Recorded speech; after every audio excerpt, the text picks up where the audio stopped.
Hello dear students, welcome to my channel physics with Anjali Girdhar. तो आज हम कंटिन्यू करने वाले हैं क्लास 9 फिजिक्स का चैप्टर ग्रेविटेशन। तो चलिए शुरू करते हैं। Free fall of an object and acceleration. कोई भी ऑब्जेक्ट जब सिर्फ ग्रेविटेशनल फोर्स के इफेक्ट में गिरता है तो उसको अपने कहते हैं फ्री फॉल। ठीक है, तो अब आगे अपने बात करते हैं इसके बारे में। When an object is thrown upward it reaches certain height then it starts falling down towards earth. It is because the earth's gravitational force exert on it. अगर अपने किसी भी ऑब्जेक्ट को ऊपर की ओर फेंकते हैं तो एक सर्टेन हाइट पे जाने के बाद वो वापस नीचे गिरना शुरू हो जाता है। ऐसा क्यों होता है? ग्रेविटेशनल फोर्स के कारण होता है। This fall under the influence of earth is called free fall of an object. ये सिर्फ अर्थ के ग्रेविटेशन फोर्स का ही इफेक्ट पड़ता है, बाकी और अदर कोई फोर्स नहीं लग रहा इस पे, इसलिए अपने इसको क्या कहते हैं? Free fall of an object. During this free fall direction do not change but velocity continuously changes which is called acceleration due to gravity. It is denoted by जी।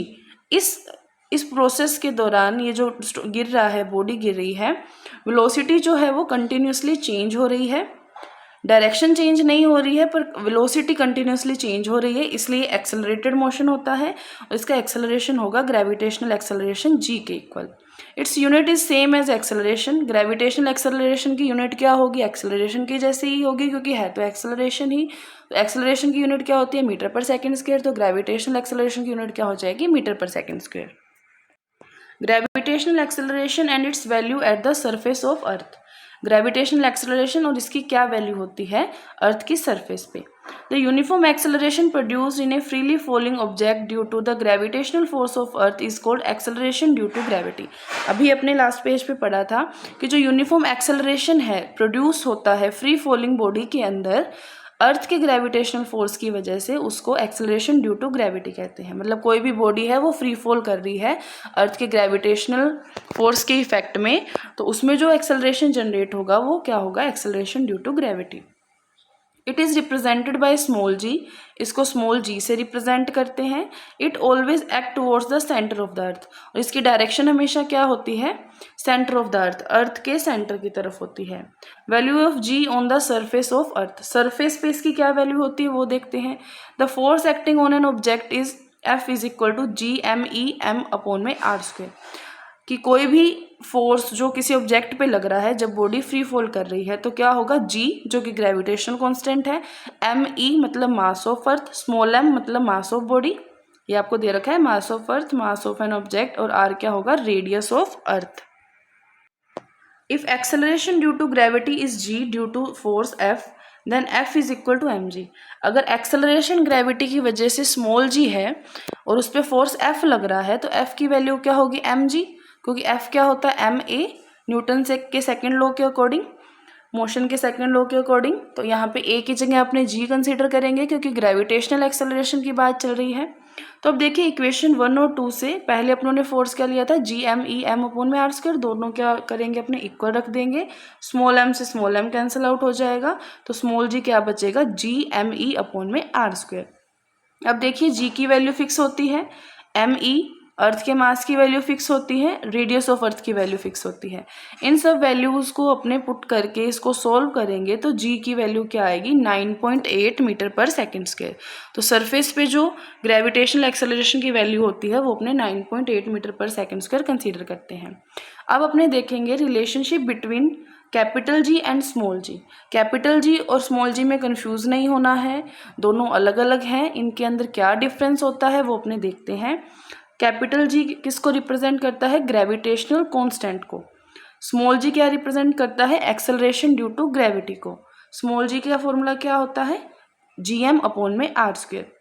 अब देखते हैं इनके बीच में डिफरेंस क्या है। Difference between small G and capital G. Gravitational constant, इसकी value देखिए क्या होती है? 6.67 इंटू 10⁻⁻11 न्यूटन मीटर स्क्वायर पर kilogram square. Gravitational acceleration small G की वैल्यू होती है 9.8 मीटर पर सेकेंड स्क्वायर। ये इसमें आ गया फर्स्ट डिफरेंस। सेकेंड डिफरेंस देखते हैं। It's value remains constant always and everywhere. Gravitational constant एक यूनिवर्सल कांस्टेंट है, इसकी वैल्यू हर जगह पे फिक्स होती है, चाहे कोई भी प्लैनेट हो, अर्थ की कोई भी जगह हो, कहीं भी अपने इसकी वैल्यू मेजर करते हैं तो फिक्स ही आएगी। Its value varies at various places, but small G की वैल्यू जो है, ग्रेविटेशनल एक्सेलरेशन की जो वैल्यू है वो कुछ चीज़ों पे डिपेंड करती है, जिसकी वजह से प्लेस टू प्लेस उसकी वैल्यू चेंज हो जाती है। जैसे अगर अपने बात करें, अर्थ पे जी की वैल्यू कुछ और है और मून पे जी की वैल्यू कुछ और है। मून पे जो जी की वैल्यू है वो अर्थ पे जो जी की वैल्यू है उसकी 1/6 होती है। इसके बारे में भी अपने आगे बात करेंगे। ग्रेविटेशनल कांस्टेंट की जो यूनिट है न्यूटन मीटर स्क्वायर पर किलोग्राम स्क्वायर होती है। ग्रेविटेशनल एक्सेलरेशन की जो यूनिट है वो मीटर पर सेकंड स्क्वायर होती है। कैपिटल जी क्या है? स्केलर क्वांटिटी है, क्योंकि इसमें ये क्या है? कांस्टेंट है तो एक स्केलर क्वांटिटी होगा।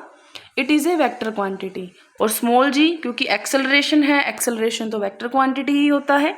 ठीक है, नेक्स्ट देखते हैं। Equation of motion when an object is falling freely towards अर्थ और thrown vertically upward.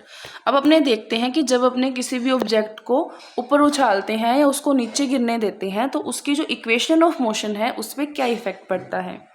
When an object is falling towards earth with initial velocity u, पहले अपने कंसीडर करते हैं कि कोई भी ऑब्जेक्ट है वो अर्थ की तरफ गिर रहा है और उसकी इनिशियल वेलोसिटी u है। अब देखिए, अगर कोई भी ऑब्जेक्ट नीचे गिर रहा है तो डाउनवर्ड डायरेक्शन में अपने g की वैल्यू क्या लेते हैं? पॉजिटिव लेते हैं, क्योंकि g की वैल्यू फोर्स की डायरेक्शन में है। ग्रेविटेशनल फोर्स ऑलवेज क्या होता है? टुवर्ड्स सेंटर ऑफ अर्थ, मतलब नीचे की तरफ होता है। और जब कोई भी बॉडी नीचे गिर रही होती है तो उसका स्मॉल g जो है, ग्रेविटेशन एक्सेलरेशन ग्रेविटेशनल फोर्स की डायरेक्शन में होने के कारण अपने हमेशा पॉजिटिव कंसीडर करते हैं। तो v क्या हो जाएगा? फर्स्ट इक्वेशन क्या होती है? v is equal to u plus a t. तो यहाँ क्या हो जाएगा? v is equal to u plus g t. ये h नहीं आएगा बीच में, u plus g t. Height covered in t second. Second equation क्या होती है? h is equal to u t plus half a t square, या फिर s is equal to u t plus half a t square, एक ही बात है। मतलब यहाँ पे अपने को क्या करना है? सिर्फ a को चेंज करके उसकी जगह पे ग्रेविटेशनल एक्सेलरेशन को इंट्रोड्यूस करना है। पॉजिटिव और नेगेटिव साइन डिपेंड करेगा कि बॉडी को अपनों ने अपवर्ड थ्रो किया है या बॉडी नीचे गिर रही है। यहाँ पे अब बॉडी नीचे गिर रही है तो अपने स्मॉल जी ले रहे हैं, तो सेकंड इक्वेशन क्या हो जाएगी? U t plus half g t square. Third equation की अगर अपने बात करें तो क्या होती है? V square is equal to u square plus two a s. A की जगह जी लगाएंगे तो v square is equal to u square plus two g h. Next देखिए, When object is falling from rest position means initial velocity u is equal to 0। अब अगर जो initial velocity है वो अपने 0 मान लेते हैं तो जहाँ जहाँ पे u आना था वो टर्म कैंसिल हो जाएगी। v इज इक्वल टू क्या होता है? u प्लस ए टी, तो u कैंसिल हो गया तो v is equal to v is equal to g t हो जाएगा। h is equal to half g t square हो जाएगा, ut वाली टर्म कैंसिल हो जाएगी। V square minus u square is equal to two g h होता है तो u 0 हो जाएगा, तो v square is equal to two g h हो जाएगा। नेक्स्ट देखिए, when body is thrown vertically upward with initial velocity u, gravitational acceleration will be minus g। अब अगर अपने किसी भी बॉडी को अपवर्ड डायरेक्शन में फेंकते हैं तो अब ग्रेविटेशनल एक्सेलरेशन की जो डायरेक्शन है वो ग्रेविटेशनल फोर्स के अगेंस्ट, मतलब उसके अपोजिट हो जाती है, जिससे अपने इसकी वैल्यू नेगेटिव कंसीडर करेंगे। तो फर्स्ट इक्वेशन क्या हो जाएगी? v is equal to u minus g t. Second equation हो जाएगी h is equal to u t minus half g t square. And third हो जाएगी v square is equal to u square minus two g h. तो ये थी अपनी आज की क्लास। आई होप आपको समझ आया होगा। आगे का चैप्टर अपने आगे के लेक्चर में कंप्लीट करेंगे। Thank you so much.